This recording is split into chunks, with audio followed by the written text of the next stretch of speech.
तो hello friends, welcome to tech YouTube channel. तो friends एवं PNB सेविंग अकाउंट को नहीं आसला बड़ अपडेट। PNB सेविंग अकाउंट रे केते टंका रखिबा जरूरी, आसंतु जानिबा आसीथिबा नुआ नियम विषय रे।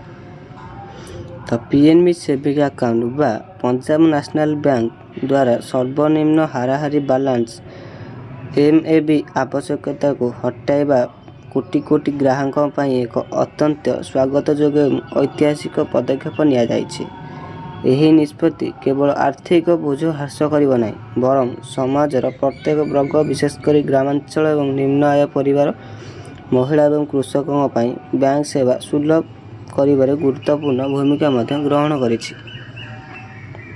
तो पंजाब नेशनल बैंक रो कोटि कोटि ग्राहकों पर एक बहुत बड़ खुशी खबर। PNB एपरी एक बड़ घोषणा करिछि जहा द्वारा आपण बैंक अकाउंट रे सर्वनिम्न हाराहारी बैलेंस MAB रखिबार आवश्यकता समाप्त हो जाइछि। जदि आपण अकाउंट रे जीरो बैलेंस अछि, बैंक आपण ठारू कौनसी जोरिमाना किंबा चार्ज नेब नाही। यह सही लक्ष लक्ष छोट अकाउंटधारी महिला, चाषी और निम्न आयकारी परिवारों पर एक बड़ खुशीर खबर। आपण अकाउंट भी जदि जीरो रे रहुछि ताले आपण मनठू गोटे टंका भी बैंक नेब नाही।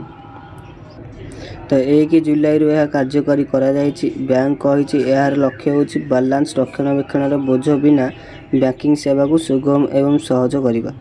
जदि आपण मानक अकाउंट रे गोटे टंका भी रहउ नाही, जीरो बैलेंस रहुछि, तो अलग या बैंक भली तो PNB बा पंजाब नेशनल बैंक रो आपण को कोनोसी चार्ज पड़िबो नाही बा टंका आपण अकाउंट रो माइनस हो नाही।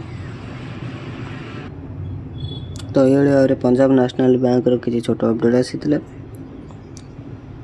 तो आपण मन बड़ खुशी खबर कि जाओ आपण अकाउंट रे जदि गोटे टंका रहउ नाही तथापि आपण को कोनोसी चार्ज लागिबो नाही, आपण अकाउंट बा कोनोसी माइनस हेबो नाही।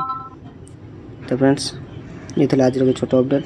जो मैंने चैनल नुआ थो चैनल को लाइक कमेंट शेयर सब्सक्राइब करी पाखे बेल आइकन प्रेस कर दे। रही जाए, नमस्कार।